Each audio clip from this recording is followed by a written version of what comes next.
Okay, Okay. we're here. This is Radio Free Flint. This is Arthur Bush hosting your podcast episode, and today we have a good one for you. This is Lee Exline, who is from Junior Central, and he is an expert on cars that used to be driven at Safetyville.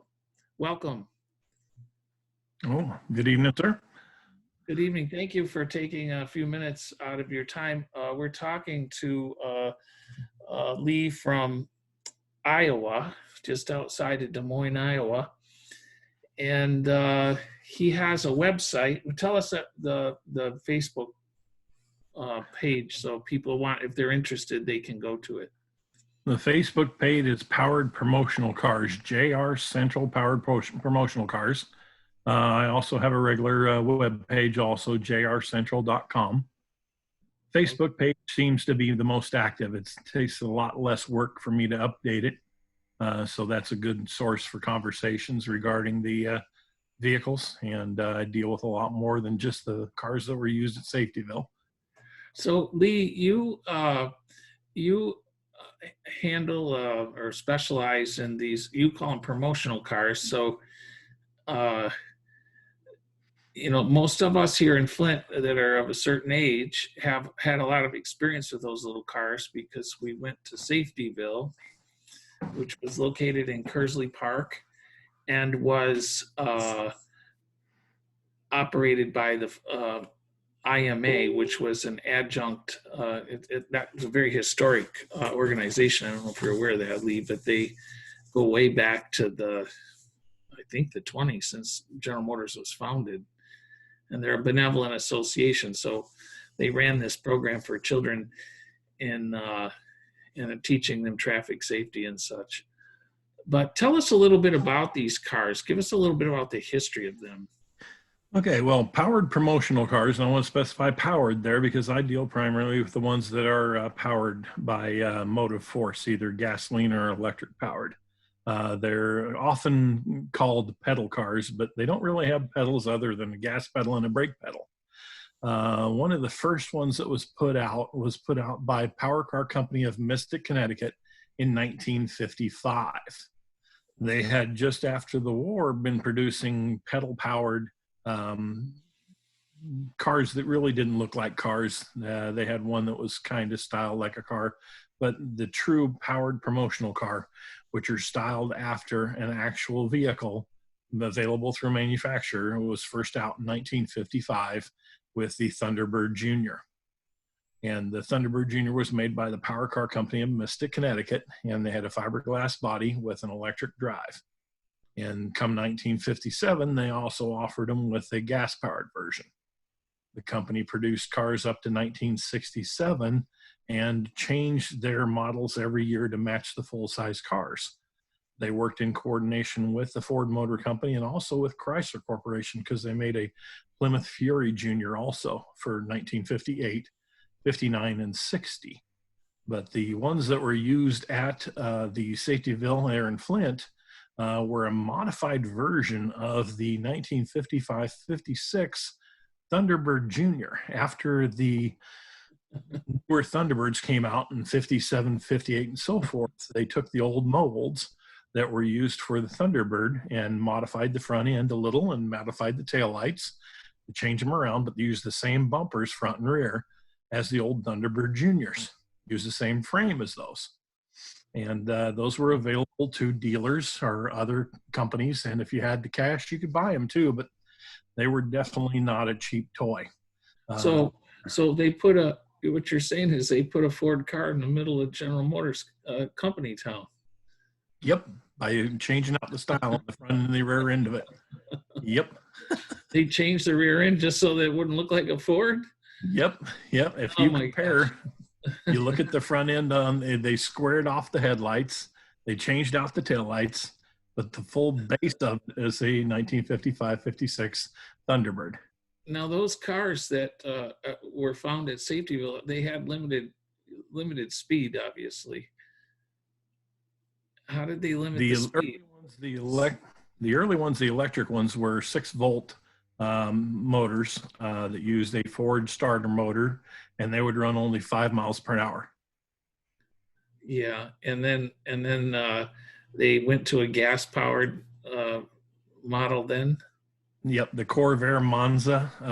There was a prototype car that was put out that was made by the Rupp company, and Rupp had a gas powered version. But the early ones were electric powered, do 5 miles an hour, and it was all or nothing. There was I don't know if you're old enough, you'll know trucks. They used to have a button on the floor. You'd step on it, and the starter motor would gauge. Well, this had the same thing on the floor of those cars. You step on it, engage the starter motor, and send the car running. Top speed 5 miles an hour, and then when you let off of it, it went to nothing. Right. So the ones brake that, on the left side. So most of us that were, what happened today? Just so we can fill in the rest of the crowd here, I posted a page off of Facebook that was Lease Facebook page, and it got a rise out of the kids that I went to high school with, and I even sent it to the kids I went to elementary school with, and I didn't realize I'd get 500 messages on my phone, and it kind of went viral. So we don't remember, at least I don't remember if it was electric or gas. You probably could tell us that. Oh yeah, I can look at some of the pictures from there and tell you exactly. Let me pull up my folder on my computer here, and look at any one of them. And the telltale sign's going to be the trunk lid. And if I pop that open and take a look, there are no holes in the trunk lid for the gas motor to breathe. I see. So they're electric then. Those are electric, the early ones, and then of course when you got into the one that looks more like a Corvette, the Corvair. That Corvair is a gas-powered unit. So the vehicles are produced, and at that time they were produced for demonstration of some kind. I don't understand why they would produce them at all. Well, the power car company produced them for the manufacturers, and they would also be used like chip companies, Pepsi, Coca-Cola. Let me see, a number of the cereal companies use them for promotions. They were basically your mousetrap. Any car dealer will tell you the worst part of selling a car is getting people in the dealership. And these work by getting the people in the dealership, usually drug in by their kids, so they get a test drive in one. Well, then after they were done producing the 55, 56, and they moved on to the 57, the old bodies, body molds for the 55, 56 Thunderbird were no longer used, so they modified them slightly and produced a generic version. The generic versions were available as pace car, police car. They had even, as a matter of fact, if you look at the taillights of the ones that were used at Safetyville, they're little fireman's helmets. The fireman's helmets were the lights that went on it was a little fire truck, basically. On the back end of it, there was a place where you would mount one of those sprayers you'd use for spraying bugs, and that was your water source to put out the fire. One kid would drive, another kid would stand on the back, and there'd be a little ladder back where you'd hold on. And those that they even came out with little helmets with them. But the taillights look like a little fireman's helmet. And they use that version, those taillights, on these pace cars for these programs. So the cars themselves, now we also see those, I used to be a politician, so I got to be in a lot of parades in my life. I don't know, over 20 some odd years, I've been in God knows how many parades, but the Shriners take these little cars, and they do like all kinds of maneuvers out there. They wonder how they don't get injured doing this. But are those the same kind of car that they're using? They are. The ones that were used at Safetyville are a little small, so they won't fit adults. But later version made by that same company, Power Car, will fit adults. What did one of those cars cost? Well, let's see. The 1965 Mustang Junior I have committed to my memory. The pedal car was $12.95. The gas-powered promotional car, the power by Power Car Company, was $537. That'll give you an idea of the cost on them. They were not cheap. Wow. And got original sales bulletins on the company, and I can tell you exactly what they paid for those cars. So let's say you and I were going to go in business and we were going to start Safetyville all over again. What would it cost to get a fleet of those cars? Now That's going to be we probably wouldn't use gas, right? We'd probably. nowadays the available electric motors are so much better. It's definitely worth going that way. You can control them. You can cut down the speed on them. The old ones, like they produced back then, they were either feast or famine, full speed or nothing, and they only went 5 miles an hour. Well, nowadays, you can get a lot better than that. Matter of fact, 2 cars were produced for the latest Pee Wee Herman movie. In the movie, one was made for the Pee Wee himself, and one was made for the stunt driver. Those were modern electric drivetrains and would do 45 miles an hour with your 6 inches off the ground. Yeah, we don't want that for our Safetyville if we're going to make one with a bunch of little kids. No, but it there's was always not a lot. Go ahead. I'm sorry. There's not a lot of these molds available to enable to reproduce them. I do have some of the Mustang molds, the original factory molds, and Thunderbird molds. So I've got the 57 Thunderbird mold, but I don't have the 55, 56. And I have the 50. Do you make these on a custom basis? You're using fiberglass, I assume? I'm using fiberglass. I've got a gentleman that makes the fiberglass parts for me. I make all the little pieces and parts, the windshields, the hubcaps, the steering wheels, and all those other little pieces. I don't remake them as a whole. I'm just too busy with what I'm doing. But I have enough where people could put one together. So you didn't answer my question. How much, if we were going to go in business, how much would it cost us to get a fleet of cars for Safetyville? To get a running operating car is going to be about $4,000 a piece per car. Yeah. Oh my. Yeah, they're not cheap. They're highly detailed, unlike a lot of other cars. So it takes a long to hand lay in the fiberglass, plus all the other parts. And I know what they paid for Pee Wee's cars, and those are parts I provided, and a company in California put them together. So you do provide for the entertainment industry or the movie industry where they need some help. I've done that. I've provided Pizza Hut. Their first ever television commercial was 1965, called Putt Putt to Pizza Hut, and they used a 65 Mustang Junior in it. And Pizza Hut Corporation recently purchased enough to build 3 cars, one for their corporate office and 2 for executives. Grandparents are my biggest customers. You know, they like buying them with the excuse of they're for the grandkids. Well, the grandfather can buy them too. If you're skinny enough, we had a guy in Flint, and he bought a bunch of them for his backyard and created a track back in his backyard. And all the kids from near and far in Flushing, Fred Salem, made this track, and he had it all set up just like it was like a Safetyville. I was amazed. I have pictures of kids standing in line waiting for a chance to drive in one. Oh, when a kid got one of those, they were king cheese. I mean, they ran the roost. How did you get interested in this business? It's an interesting sidelight here. Well, I'm a DeSoto collector, and years ago I had a 1957 DeSoto Adventure convertible, and I was looking for the junior version of that. They didn't make one in 57, but they made one in 58 called the DeSoto Firemite. It ran a 3-horse Briggs & Stratton motor and was 7 feet long, and they are very rare. It took me 20 years to find one. Well, in trying to find one of those, I started researching junior cars in general, and I found in Detroit, actually, a 1967 Mustang Junior gas-powered car, and I decided to buy it. And when I bought it, I found out that nobody made restoration parts. Nobody. So I taught myself to make the parts that I needed. I needed a windshield. I taught myself how to make those. I needed a steering wheel. I taught myself how to do molds and make the steering wheels, taillight lenses, headlight lenses, hubcaps. And basically, as I needed parts for my car, other people would say, well, can you make one for my car? So And do you have a track in your backyard? no, no, no, no.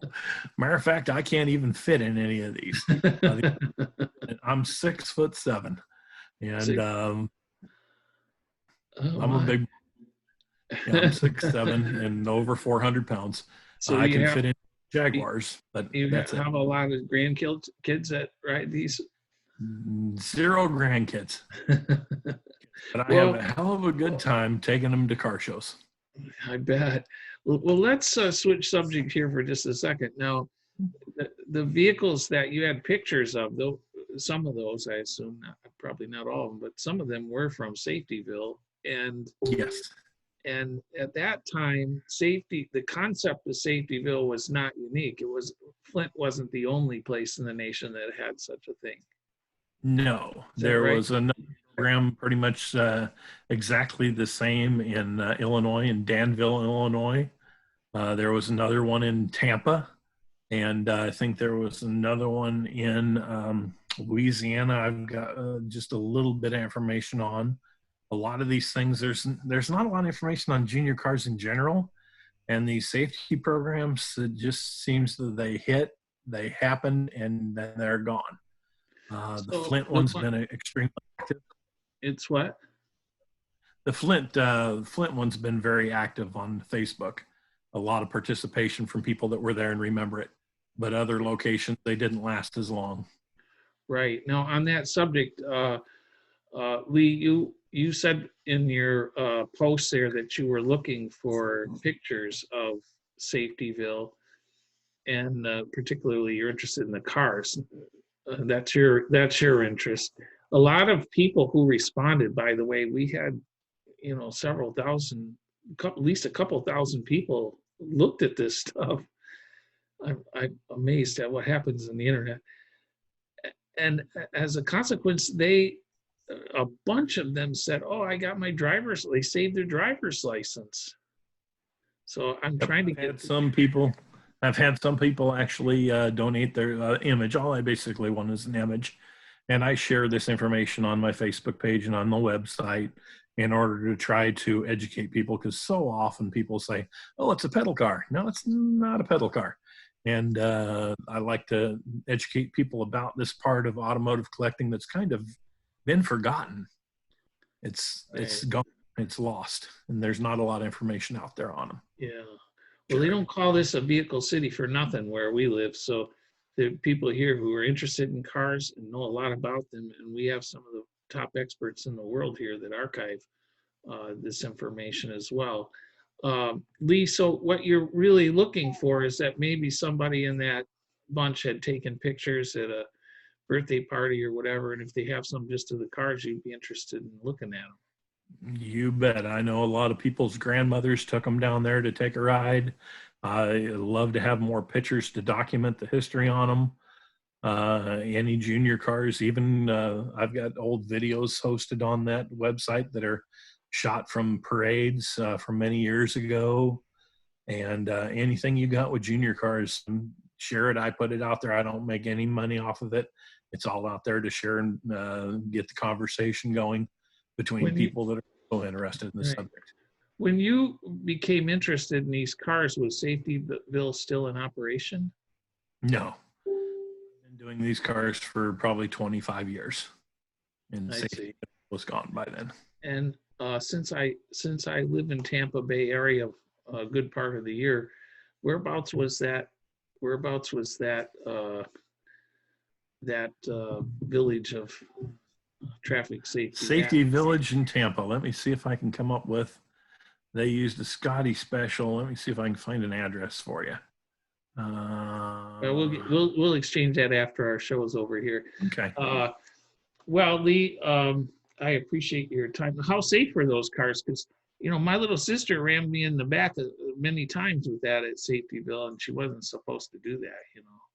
Well, they got some weight behind them, so if they hit you, they're going to give you a thunk. Matter of fact, the DeSotos I talked about, one of the gentlemen here in Iowa, I tracked down photos of him in his DeSoto Firemite years ago, and I finally got to talk to him, and he sent me pictures of the car, and I asked him whatever happened to that thing. While he was gone to school, his dad gave it away. And the day after, his sister ran over the neighborhood.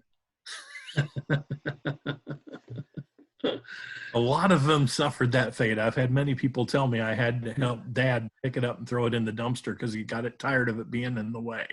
Oh, Lord. Yes. Well, they were rare when they were new. They're even more rare now.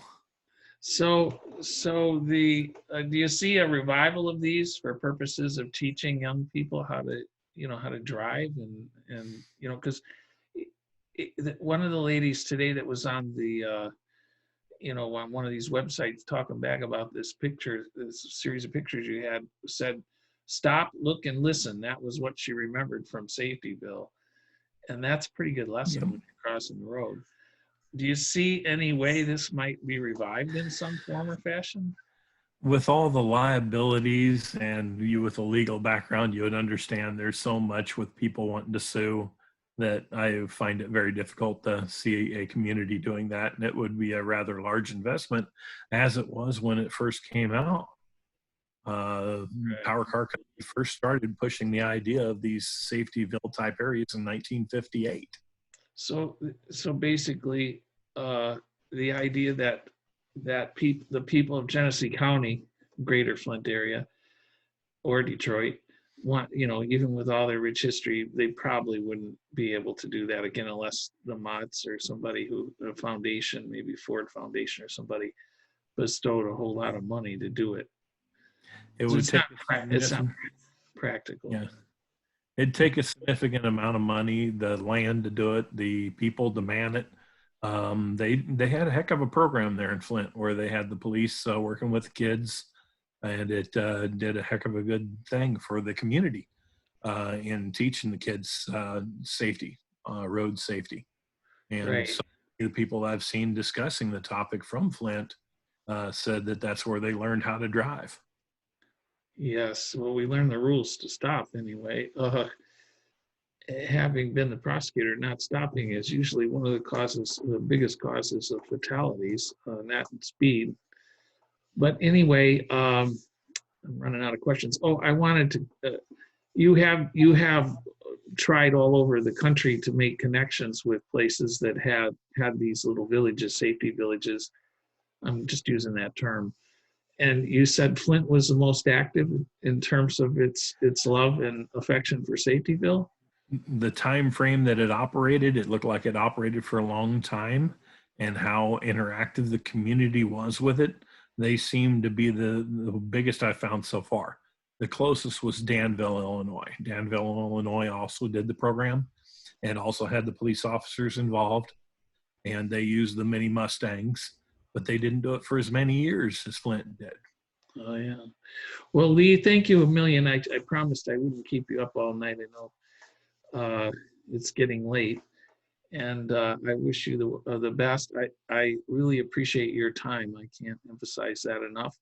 And I hope as you keep going, we can get you connected to some people here in Flint, archivists and so forth, because I'm pretty sure that someplace out there they have the photographs, and we'll put you in touch with some of those individuals. Love to find that information and share it. Sharing Yes. it's the big thing so people can learn and remember. Yes, we have Sloan Museum, as I was mentioning to you earlier, which is an automotive and history museum of our city. And I know they have some stuff there. And then we have Kettering, which has an automobile archive, which is, I think, one of the largest in the world of its kind. So in any event, thank you, Lee. And now that we're all still locked up, just for a little while longer, we can just be patient and stay home, and then we'll be out there ready to romp when the sun comes out and it's a little warmer, right? Sounds good. Sounds good. Thank you, sir. Have a good evening. Have a good night. This is Radio Free Flint. Arthur Bush. We're signing out. Over and out. Take care. Bye-bye.